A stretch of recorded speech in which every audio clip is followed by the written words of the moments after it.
Krásny deň prajem všetkým, vítam vás pri dnešnom druhom dieli nášho videoseriálu o online marketingu a dnes sa budeme baviť na tému správna nespráva štruktúra článkov pre web. K príprave tohto dielu ma inšpiroval článok, ktorý som dnes dostal od svojho známeho Mirusa Majerčáka, experta na domáce financie. Ako vidíme na obrazovke, článok je veľmi plný textu, je slabo štrukturovaný a pre web je nevhodný z toho titulu, že ľudia potrebujú sa dozvedieť veľmi rýchlo, o čom je daný obsah, potrebujú si môcť rýchlo preskenovať daný článok a hneď vedieť, o čo ide a či má zmysel pre nich, aby ďalej ten článok čítali alebo nie. Čiže z pohľadu grafického rozloženia tohto článku vidíme, že ide o príliš dlhý a ťažko čitateľný článok. Keď sa pozrieme bližšie na daný článok, vidíme teda naliatý text zľava doprava. Je to veľmi ťažko čitateľné, všetky odstavce vizuálne vyzerajú na prvý pohľad rovnako a ľudia hlavne obsah na webe skenujú. Najskôr sa chcú dozvedieť, či ten daný obsah je niečím pre nich zaujímavý, či by mu mali venovať čas a až následne, ak zistia, že je to pre nich zaujímavé, vedia pri danom článku zotrvať dlhšie a prečítať si ho celý. Ak im však neposkytneme vodítka, od ktorých sa môžu odraziť a orientovať sa lepšie v tom článku, tak ich strácame a odchádzajú. Na tomto slajde sme si rozdelili daný článok pred a po úprave. Naľavo vidíme teda čiste naliatý text z daného článku vo Worde, napravo máme článok štrukturovaný jednotlivými nadpismi, na úvod sme tam pridali perex, doplnili sa jednotlivé obrázky. Teraz si pozrieme, ako vyzerá celý článok štrukturovaný. Máme teda na úvod perex, ktorý je veľmi dôležitý z pohľadu zaujatia čitateľa. V ňom mu povieme jednu hlavnú myšlienku daného článku v jednej až troch vetách.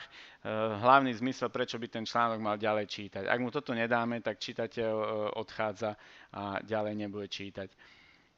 Ďalej potrebujeme použiť rôzne nadpisy a podnadpisy, aby sme dali hlavnú myšlienku jednotlivým odsekom, ktoré v článku máme.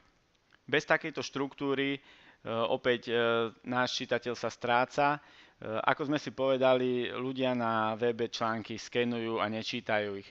Čiže keď im dáme vodítko vo forme perexu, ten im povie, o čom daný článok je a následne im dáme jednotlivé nadpisy a podnadpisy kapitol a tie ich vlastne prevedú celým článkom a povedia im, čo im tým článkom chceme povedať, ukážu im, ako je ten daný obsah štrukturovaný, čo s čím súvisí a nakoniec sa ten náš čitateľ môže rozhodnúť a povie si, tento odsek ma nezaujíma, tento ma zaujíma a nemusí si čítať celý ten náš článok, pokiaľ je tam niektorá časť, ktorá pre ňo zaujímavá nie je. Takto by vlastne vyzeral náš článok potom na samotnom webe, mali by sme tam perex, ktorý by bol zvýraznený vo farbách webu, ďalej by išlo o nadpis, k tomu by už prichádzal samotný obsah článku a bol by delený obrázkami, tabuľkami, čokoľvek, čím môžeme nejakým spôsobom vizualizovať dáta, ktoré v danom článku opisujeme, je vhodné použiť k tomu nejaký grafický prvok a zaujať takto naše publikum.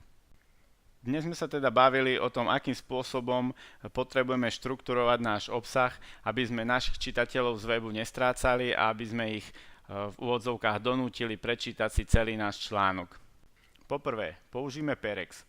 Perexom povieme našim čitateľom, o čom daný článok je, povieme mu jeho hlavnú myšlienku a on sám sa rozhodne, či má alebo nemá pre neho zmysel čítať. Po druhé, rozdeľme náš obsah do jednotlivých odsekov. Tým oddelíme jednotlivé hlavné myšlienky a naši čitatelia sa budú vedieť lepšie orientovať. Aby sa v jednotlivých odsekoch naši čitatelia nestrácali, používame nadpisy a podnadpisy. Tým im presne povieme, čo v danom odseku je a či má preňho alebo nemá preňho význam ho čítať. Výborný spôsob, ako ďalej členiť náš článok, sú obrázky. Môžeme využiť obrázky, ktoré presne hovoria o tom, čo v našom článku píšeme, alebo to môžu byť ilustračné obrázky pre udržanie pozornosti a zaujatie našich čitateľov. Okrem toho odporúčame využívať odrážky, či už číselné alebo krúžkové, a nimi ďalej štrukturovať náš obsah. Kombináciou týchto základných 5 pravidiel dosiahneme, že naše články budú veľmi jednoducho čitateľné a pre našich čitateľov prehľadné. Ďakujem krásne za pozornosť. Verím, že rady, o ktorých sme sa dnes rozprávali, vám pomôžu pri písaní vašich ďalších článkov. Takisto ďakujem Mirusovi, že súhlasil s analýzou jeho článku a teším sa s vami všetkými na stretnutie niekedy na budúce. Dovidenia.